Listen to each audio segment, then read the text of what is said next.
Assalamualaikum warahmatullahi wabarakatuh. Selamat berjumpa kembali di mata pelajaran akuntansi perusahaan dagang dengan saya Wida Widyastuti, SMA Negeri 25 Bandung. Pada kesempatan ini saya akan menjelaskan seputar apa saja yang ada dalam akuntansi perusahaan dagang. Dimulai dari pengertian, kemudian bagaimana karakteristik perusahaan dagang, kemudian transaksi yang terjadi pada perusahaan dagang, serta akun-akun yang ada dalam perusahaan dagang. Sebelum masuk ke materi, tujuan pembelajaran yang harus dicapai setelah peserta didik mempelajari tentang perusahaan dagang diantaranya adalah peserta didik dapat menjelaskan pengertian perusahaan dagang, kemudian peserta didik bisa memahami karakteristik perusahaan dagang, bisa membedakan perusahaan dagang dan perusahaan jasa yang sudah dipelajari sebelumnya, serta bisa menyebutkan rekening-rekening yang ada dalam perusahaan dagang. Ini peta konsep dari perusahaan dagang yang akan dipelajari. Yang pertama adalah apa karakteristik perusahaan dagang, kemudian transaksi yang terjadi pada perusahaan dagang, akun-akun dalam perusahaan dagang. Ini 3 masalah ini yang akan dibahas pada kesempatan ini. Yang pertama adalah pengertian perusahaan dagang. Perusahaan dagang adalah perusahaan yang membeli barang untuk tujuan menjualnya kembali tanpa mengubah bentuk atau sifat barang secara berarti. Dalam hal ini adalah perusahaan dagang yang melakukan kegiatan pokoknya adalah transaksi pembelian barang dagang dengan tujuan untuk dijual kembali tanpa mengubah bentuk barang tersebut terlebih dahulu. Kemudian karakteristik perusahaan dagang. Ciri-ciri perusahaan dagang yang pertama adalah usaha yang dilakukan yaitu membeli barang dagang dan menjualnya tanpa mengadakan perubahan, pengolahan maupun proses produksi terlebih dahulu. Yang kedua, kegiatan akuntansinya. Yang pertama menggunakan akun persediaan barang dagang. Kemudian ada perhitungan harga pokok penjualan.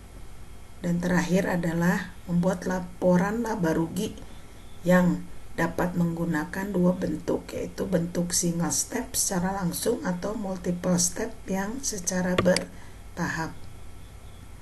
Nah, ini transaksi perusahaan dagang.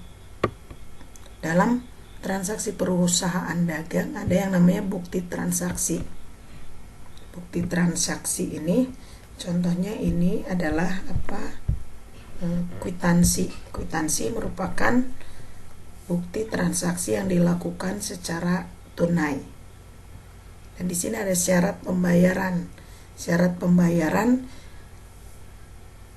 di antaranya adalah ada syarat pembayaran, contohnya syarat pembayaran EOM atau end of month, yaitu pembayaran yang dilakukan paling lambat akhir bulan, yakni pada saat terjadinya transaksi pembelian atau penjualan. Jadi syarat ini dilakukan setelah terjadi transaksi, maka syarat pembayarannya paling lambat di akhir bulan.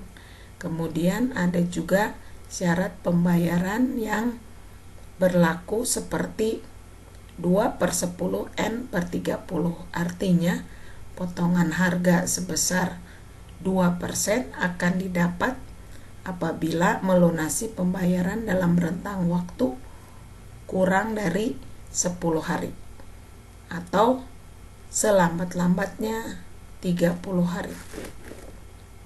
Kemudian transaksi perusahaan dagang ini bisa juga dilakukan dengan tunai dan non tunai atau kredit. Kemudian perhitungan persediaan barang dagangan ini bisa dilakukan dengan dua cara, yaitu cara periodik dan perpetual.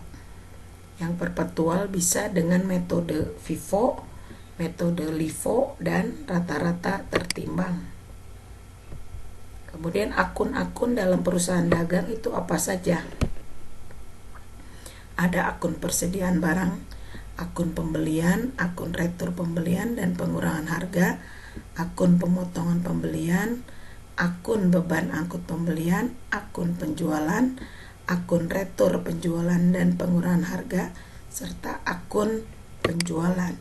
Ini adalah transaksi-transaksi atau akun-akun yang terjadi pada perusahaan dagang.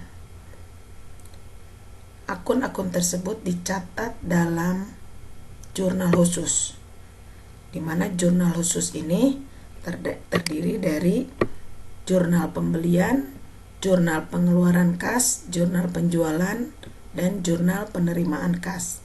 Di mana jurnal pembelian adalah jurnal yang digunakan untuk mencatat pembelian secara kredit. Dan jurnal penjualan adalah jurnal yang digunakan untuk penjualan secara kredit. Sedangkan jurnal pengeluaran kas adalah jurnal tempat mencatat segala pengeluaran kas perusahaan, baik itu untuk pembelian maupun untuk yang lain-lainnya. Sedangkan jurnal penerimaan kas adalah jurnal untuk mencatat semua transaksi yang bersifat tunai yang merupakan penerimaan dari luar kepada perusahaan dagang. Demikian beberapa materi yang disampaikan dalam perusahaan dagang. Terima kasih. Semoga kita bisa berjumpa di video selanjutnya. Assalamualaikum warahmatullahi wabarakatuh.